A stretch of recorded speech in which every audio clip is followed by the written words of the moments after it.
Bonjour! Alors, dans cette vidéo, je vais vous donner un exemple concret qui illustre lorsque je change à l'intérieur de moi, eh bien, le monde change. Donc, c'est un événement qui s'est passé vraiment récemment, en plus, pour moi.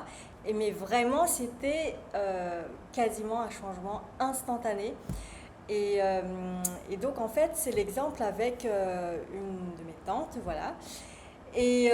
Donc, en fait, ce qui m'a marqué en fait, face à cette tante-là, c'est que j'ai l'impression qu'elle était assez négative sur certains points, ou voire un petit peu moqueur. Par exemple, faisais ma propre popote, quoi, à ma manière, une forme d'infusion, et puis voilà, je pourrais en fait réutiliser sur plusieurs jours. Et donc, elle regardait comme ça, et fait Donc, bon, c'est pas très agréable, mais bon, voilà, ça c'est mon truc, je peux comprendre qu'on peut ne pas aimer ou trouver ça pas très bon. Euh, mais après, ouais, je l'observe aussi qu'elle pourrait être un peu négative ou un peu piquante en fait, en parlant à d'autres personnes, même dans sa famille. Oui, l'autre, il n'a pas fait les études comme ci, comme ça, et puis il se prétend à faire ci, ça, etc. En tout cas, pas très valorisant. Et puis quand voilà, on fait des choses ensemble, donc je sais que elle est assez sensible, en tout cas avec l'utilisation du téléphone. Mais bon, sauf que dans notre temps, le téléphone, j'utilise pour communiquer, pour organiser des rencontres, pour faire des choses, pour travailler. Et donc, à chaque fois que je regarde le téléphone, eh bien, il y a toujours une forme de remarque. Et que je comprends aussi que derrière, c'est une envie à elle de rester dans la communication humain à humain. Voilà. Mais c'est que vraiment, en fait, j'ai cette impression que systématiquement, il y a une remarque à chaque fois qu'on sort le téléphone. Et bon, je ressens à l'intérieur de moi, bon, je comprends son point de vue.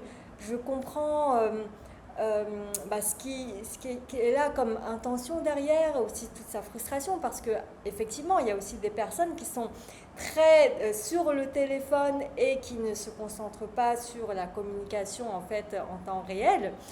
Moi, j'avoue que je pense pas que je suis comme ça parce que déjà les messages, je les réponds pas forcément tout le temps, tout de suite. On est plein en fait, voilà, qui m'attendent. Et je suis beaucoup plus en fait concentrée sur des connexions vraiment en temps réel, physique. Mais que de temps en temps, c'est nécessaire pour certaines choses, pour demander des informations ou organiser. C'est aussi très pratique aussi le téléphone. Donc vraiment, tout est dans le juste équilibre, c'est ça le plus important. Mais voilà, donc c'est une personne d'une autre génération et je comprends tout à fait. Cependant, bon, déjà, quand elle parle d'autres personnes, bon, ça va, mais quand elle parle à moi et que j'ai l'impression que je renvoie quelque chose qui n'est, je me dis, mais c'est pas du tout ça. Je regarde pas le téléphone pour, je sais pas, ne pas être en communication ou parce que je déteste les gens ou quoi. Donc en fait, elle fait des remarques, mais qui déjà, en fait, je sens dans ma perception, attention, c'est que de ma perception, qui crée en fait quelque chose de désagréable en moi et qui crée en fait une forme d'image que, ben, c'est pas du tout ça en fait que j'ai envie de renvoyer ou c'est pas du tout la même intention que j'ai. Et donc je vis à l'intérieur de moi une forme d'injustice et aussi une forme de moquerie et que ça touche à l'intérieur. Bon, mais je sais que en fait tout ça ce n'est que des perceptions et cet émotionnel là, ces pensées qui arrivent en moi, ça ne parle que de moi. Donc je pratique cela et je vais aller regarder à l'intérieur de moi, qu'est-ce que cet événement vient m'enseigner, vient me dire de moi. Bon, déjà, je ressens, voilà, j'ai l'impression qu'elle se moque de moi. Voilà, je rote. Généralement, quand je nettoie sur libère des problématiques qui pourraient être lourdes, qui pourraient m'être concernées, eh bien, voilà, je rote. Donc, je vous préviens à l'avance, c'est comme ça que je fais, ou parfois, je peux bâiller. Ça dépend, ça je ne maîtrise pas et je laisse mon corps faire comme il sait très bien le faire. Merci Lucas. Et donc je reprends. Eh bien, alors le sujet c'est la moquerie. Donc la première étape c'est qu'est-ce que je pense d'elle et comment je vis les choses avec elle. J'ai l'impression qu'on se moque de moi. Et en fait ça crée quelque chose dans cette moquerie. Et là ça vient me réveiller en fait, ah oui, mais quand est-ce que j'étais face à la moquerie? Eh bien oui, c'est normal. Dans mon enfance, dans la perception de mon passé, là je vais roter, libération en temps réel. Oui, et je précise que je modifie pas mes vidéos, donc en fait vraiment vous êtes avec moi dans l'authenticité 100%, voilà. C'est comme si vous parliez avec moi en fait. Eh bien, oui, donc en fait, c'est un sujet qui était quand même important dans mon enfance, où j'ai ressenti une forme de souffrance face à la moquerie. J'avais l'impression qu'on se moquait de moi, que ma mère se moquait de moi, alors qu'en fait, pour elle, non. Mais dans ma perception, dans mon ressenti, c'est comme ça que je l'ai vécu. Et donc, c'est gardé sous une forme de souffrance. Donc là, maintenant, on rappuie sur le bouton. Le schéma, pop, moquerie, souffrance, souffrance, souffrance, ça fait mal. Voilà. Eh bien sûr que ça me touche. Et ça va me toucher peut-être plus que d'autres personnes. Donc, déjà, je prends responsabilité de cette émotion-là qui vient en moi parce que j'ai quelque chose, j'ai une blessure face à la perception de la moquerie. La moquerie, c'est une forme de dévalorisation. C'est aussi vécu sous une forme d'injustice, c'est-à-dire que moi, je suis comme ça et en fait, on me voit comme ça. Voilà, il y a ce côté supérieur et inférieur. Et on me voit sous un angle en fait négatif, inférieur. Et c'est là où en fait que crée aussi une forme d'injustice, alors que moi j'essaie de faire du mieux que je pouvais. Voilà, on me descend, on me rabaisse. Et c'est là, l'injustice. Et comme en fait il y a une forme de je veux vraiment qu'on me voit comme je souhaite, mais ça ne se passe pas comme ça, on me rabaisse toujours, eh bien j'ai mal. Donc déjà, je prends conscience de cela et en fait, c'est toute une partie où je vais aller visiter sous forme d'introspection, hypnose, auto-hypnose, enfin, peu importe les termes que vous mettez dedans, pour aller visiter en fait cette partie-là de moi qui a encore besoin justement de mon propre amour, de ma propre reconnaissance, de ma propre douceur et de dire, peu importe ce que pensent les autres, mais moi, là, aujourd'hui, je te reconnais en parlant en fait à la version qui est blessée, mais que tu as fait du mieux que tu pouvais et que tu es superbe et tu es parfaite. Regarde la personne que tu es devenue et tu avais toujours eu de bonnes intentions, etc. Et que en fait les autres, lorsqu'ils se moquent, c'est parce qu'ils ont appris à communiquer comme ça quelque part. Parce qu'en fait, parfois la moquerie, c'est aussi se sentir, on va dire, supérieur à l'autre. Se sentir valide sur certains points. Et on ne peut donner que ce qu'on reçoit. Donc, ils ont certainement reçu ce modèle de moquerie-là comme quelque chose, en fait, c'est bien de le faire. Parce que si tu le fais, eh bien, ça prouve que tu as un certain niveau, ou c'est aussi une forme d'éducation. Je me moque de toi pour, en fait, t'éduquer qu'il va falloir être autrement. Ça peut être ça, ça peut être plein de choses. Mais ces personnes-là, ils ont reçu ces choses-là. Mais moi, envers moi-même et mes parties blessées, eh bien, je vais les élever, les éduquer différemment. Je suis ma propre mère bienveillante, mon propre père bienveillant. Et je vais aller, mais vraiment dans le ressenti, prendre dans mon cœur, prendre dans mes bras ces parties blessées, ces enfants intérieurs de moi qui sont seuls et qui pleurent de mais pourquoi on dit ça de moi, on pense ça de moi. Et c'est ok, mais moi je pense pas ça de toi. Moi je pense que tu es merveilleuse et c'est super, c'est génial et c'est ok. Et donc je suis allée travailler sur cette partie-là de moi. Ok. Donc après, je sens quand même, il y a toujours de l'émotion qui vient. Je dis, bon, on va toujours aller visiter parce qu'il y a plein de perspectives en fait à aller visiter, de profondeur, d'apprentissage, etc.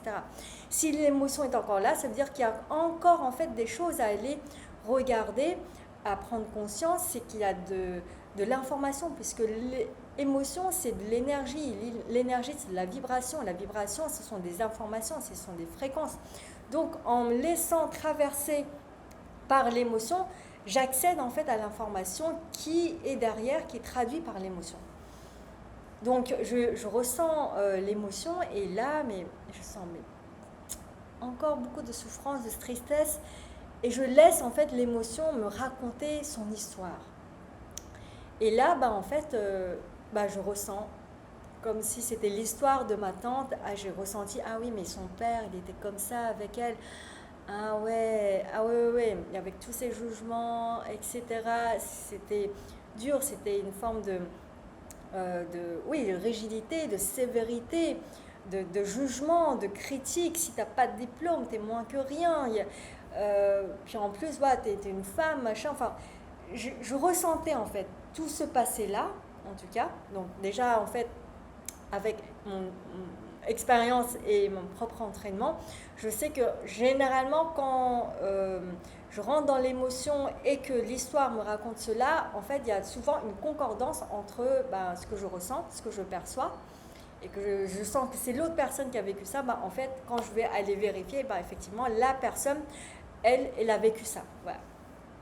Bon, après, comme je dis souvent, peu importe si c'est vrai ou pas, l'information est là en tant que symbolique. Et l'inconscient fonctionne à travers ce symbolisme. Donc, en tout cas, j'ai cette information, j'ai cette histoire en moi. Et ça va venir aussi résonner avec l'histoire de mes ancêtres. C'est une forme de mode de vie, une forme d'éducation. Voilà. Mais en tout cas, je sais aussi par expérience que lorsque je ressens quelque chose face à une personne, la plupart du temps, en fait, la personne a aussi traversé cette même souffrance. Mais du coup, en fait, elle va interagir avec moi en fait, sous une autre forme. Mais derrière tout ça, c'est la même souffrance. Puisqu'on ne peut donner que ce qu'on a reçu. Donc si je reçois ça d'elle, c'est-à-dire qu'elle a reçu en fait les mêmes choses, les mêmes moqueries, les mêmes critiques, les mêmes regards, les mêmes sévérités. Et là, en fait, ça me permet de rentrer vraiment dans la compassion. Et de me sentir, waouh, maintenant tu as vécu ça.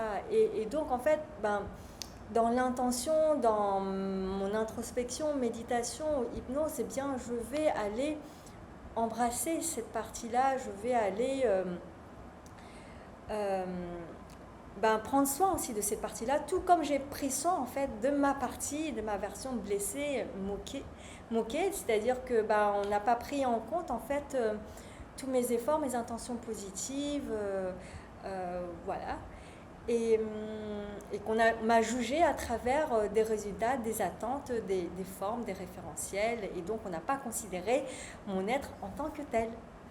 Et donc j'apporte justement en fait cette reconnaissance, cet amour, cette douceur envers celle que je pourrais considérer comme ma tante dans, on va dire, l'histoire, la symbolique en question. Et comme je dis, peu importe est-ce que c'est ma tante ou pas, c'est en tout cas symboliquement quelque chose, une entité, quelqu'un qui a reçu en fait cette histoire, cet événement et cet émotionnel-là. Et donc, je traverse cela, je ressens, je comprends en fait son histoire et qui me permet vraiment de confirmer vraiment tous ces faits et gestes, comportements et paroles. Mais après ça, il y a toujours quelque chose. C'est-à-dire que le summum, entre guillemets, c'était le soir, on avait des invités et donc j'étais dans la chambre, je terminais quelque chose sur mon téléphone, donc j'organisais quelque chose, je ne sais plus trop exactement. Peut-être même pour la famille, je ne sais plus trop. Et en fait, elle l'ouvre pour me présenter aux invités et dit « Ah voilà, regardez, sur le téléphone, gna. Ah, je sentais à l'intérieur de moi, mais quelle injustice. Mais je me dis, mais qu'est-ce que je fais? Est-ce que je fais comme d'habitude, c'est-à-dire que à un moment donné, je vais parler à la personne? et dire ben, ce que je ressens et quoi. Mais ouais, j'ai beaucoup pratiqué ça, ça marche aussi. Mais je sais que par théorie, lorsque je change à l'intérieur, il y a aussi quelque chose à l'extérieur qui change et face au même événement, je ne vais plus en fait agir, réagir, ressentir de la même manière. C'est-à-dire qu'il y a encore quelque chose que je n'ai pas compris, que j'ai besoin en fait de reconnaître et d'apprendre. J'étais mal, j'avais envie de pleurer. J'ai dit, mais qu'est-ce que je fais? Est-ce que je pleure? Est-ce que je pleure pas? Parce que j'ai testé plein de trucs, hein. J'ai testé, l'émotion est là, hop, je l'exprime, enfin voilà. Et là, je dis, mais c'est le moment où il y a besoin de faire des choses autrement. Parce que par expérience, je sais aussi que lorsque, par exemple, à un moment donné, je prends soin, je travaille, j'explore beaucoup une problématique, hop, après ça marche, voilà, c'est calme, c'est paisible, etc. Et puis, encore une fois, la même problématique revient, et là, on ressent qu'il y a encore quelque chose qui accroche. Ça ne veut pas dire qu'on a, entre guillemets, régressé. Ça veut dire pour moi, donc en fait, avant, on est touché, hop, là, on fait quelque chose, ça y est, ça marche, on n'est plus touché, et là, poum, cette même chose nous retouche, mais parce que, paf, ça nous demande à aller sur un autre niveau, à apprendre quelque chose de plus. C'est un peu comme en fait un zoom. Au départ, je vais regarder à la loupe, voilà, je zoome. Et puis après, à la loupe, je vais voir les détails, etc. Mais après, je peux toujours explorer encore plus. Je peux regarder avec le microscope. Je pourrais regarder en fait avec encore plus de résolution, plus de zoom, etc. Et à chaque fois, je vais voir des choses différentes. Et en fait, c'est comme ça que fonctionne la vie. À chaque fois, on va aller visiter plein d'aspects différents d'une même problématique avec des profondeurs différentes. Et voilà, des aspects, donc il y a toutes les trois dimensions. On va tourner autour, en haut, en bas, profondeur, etc. Différentes combinaisons et tout. Donc, finalement, le mieux, c'est de prendre plaisir à aller explorer ce jeu-là. Et donc là, je dis, il y a quelque chose que j'ai besoin en fait de comprendre de nouveau. Mais qu'est-ce que c'est? Je ne sais pas. Eh bien, je pose la question à l'intérieur de moi. Je dis, mais j'ai tout essayé là, je ne sais pas là. Qu'est-ce que j'ai besoin en fait de savoir, de comprendre, de prendre conscience? Et là, lorsque je pose la question, mais vraiment en fait avec ce côté, je ne sais pas et je suis ouverte à accueillir tout ce qui vient. Alors attention, je vais roter. Libération. Eh bien, en fait, il y a une forme de voix ou de ressenti qui apparaît en moi et qui dit mais Zouan, en fait, qu'est-ce qui se passe là? La personne, elle dit ça de toi. Donc, une perception, une image qui n'est pas ça du tout. Ok, tu vois ça comme un rabaissement. Très bien. Pour elle, elle est sûre que c'est ça. Très bien. Mais qu'est-ce que tu veux faire là? Est-ce que tu veux absolument qu'elle te voie telle que tu as envie qu'on te voie? Tu n'es pas en train de l'écouter, tu es aussi en train de dévalider, de te moquer quelque part en fait de sa perception. Et puis pourquoi tu t'attaches tant à l'image qu'on a de toi? Si tu t'attaches tant à cette image-là et que tu veux absolument qu'on te voie sous notre image et dans cette vérité absolue, mais de ta perception, et encore moi, ça parle de ta perception, parce que ce que je perçois du monde n'est pas le monde. Tout comme le homard va voir ma tante d'une manière différente, ou comme un serpent, ou comme une chauve-souris. et même mes parents et d'autres personnes. Donc, il n'y aura jamais une même perception. Or, si toi, tu veux t'attacher à cette perception-là que la personne a, que tu veux absolument te réaligner avec ta propre perception, tu crées ta propre souffrance, tu te fais mal toi-même. Mais tu es responsable de cette souffrance, mais c'est toi qui choisis. Alors, est-ce que tu veux encore t'attacher absolument à ça et dire non, il ne faut pas penser ça, il faut penser autrement? Et là, j'ai dit, ah oui, j'ai compris. effectivement. elle, oui, elle n'a pas de mauvaises intentions, elle a ces perceptions-là, comme ça. Mais pourquoi demander, je ne sais pas, à un daltonien qu'il faut absolument voir toutes les couleurs? Non. Pourquoi demander à quelqu'un qui n'a pas de bras de prendre du chocolat avec son bras? Pas de bras, pas de chocolat. Pourquoi demander à un enfant qui n'a pas toutes les connaissances d'être, je ne sais pas, président de la République? Mais on se met des balles aux pieds naturellement, en fait. On se fait mal soi-même. Eh bien, quand j'ai vraiment pris conscience de ça et j'ai lâché, c'est-à-dire que je ne m'attache plus à l'image qu'elle a de moi. Moi, je sais qui je suis, moi, je sais qu'est-ce que je fais, moi, je sais quelles sont les intentions de mes actes.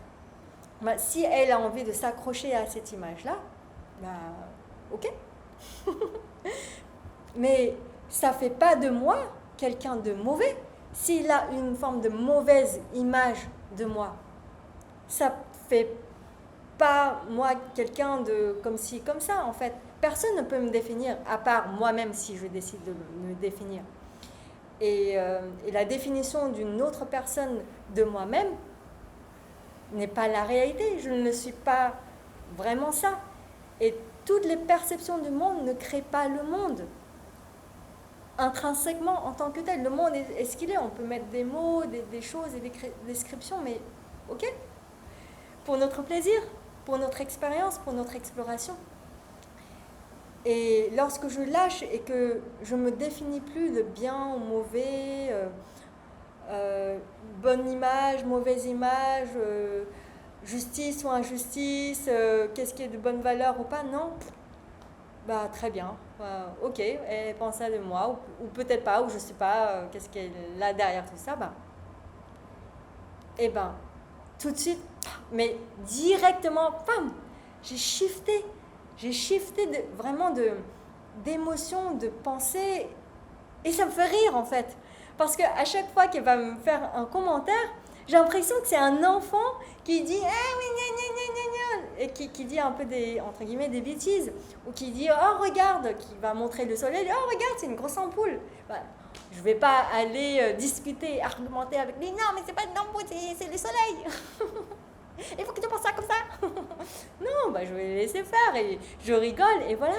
Et vraiment, après, bah, s'il y a peut-être une tendance de moquerie, quoi que ce soit, bah, je souris en fait, mais naturellement, je ne me forçais pas. Et après ce moment-là, après ce jour-là, mais plus aucune moquerie. Enfin, mais vraiment, même dans les phrases, etc., dans les pensées, c'est pas que je le perçois plus.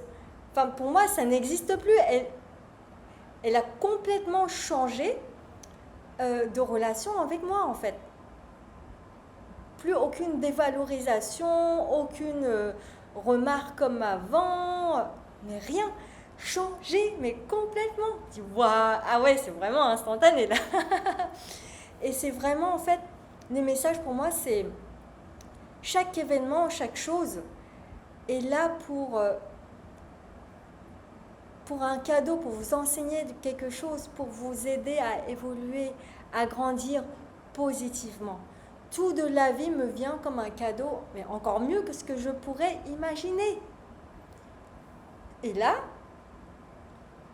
c'est vraiment instantané. Mais en fait, j'ai changé à l'intérieur de moi sans besoin que l'autre change. Sans cette demande absolue, mais il faut absolument que l'autre change. Je change parce que j'ai envie que l'autre change. Non, que l'autre soit toujours comme ça. Je suis bien. Et voire même, en fait, ça me fait rire. Ça me met dans un état encore plus positif parce que je trouve ça rigolo. Et ben, c'est ça, en fait. Lorsqu'on dit, lâcher, en fait, des choses se passent. Lorsque j'ai plus besoin que l'autre change, l'autre change. Lorsque j'ai plus besoin de m'accrocher sur quelque chose, sur la définition de moi-même, l'image que je renvoie ou quoi que ce soit, en fait, je suis libre. Mais cette liberté, c'est moi qui me la donne à moi-même. C'est moi qui me l'autorise à moi-même. On est libre tout le temps, tout le temps. On a toujours notre libre arbitre. C'est nous-mêmes qui nous créons en fait des barrières, des manières de penser, de faire les choses qui nous attachons en fait aux choses, qui rend les choses plus dures, plus lourdes et on souffre. Mais parce que nous-mêmes, on a créé ce cadre, cette forme de prison qui nous fait souffrir, qui nous renferme. Voilà. Donc j'espère que cet exemple va vous inspirer pour, au lieu en fait de mettre le focus sur l'extérieur, ah mais l'autre est comme ci comme ça, prenez conscience que on est en train de parler de l'extérieur, et bien qu'est-ce que ça veut dire de l'intérieur de moi? Et lorsque vous switchez, vous shiftez de l'intérieur, eh bien juste observez ce que ça fait déjà en vous face au même événement. Déjà, est-ce que votre relation, votre perception, votre action ou réaction émotionnelle est différente ou pas?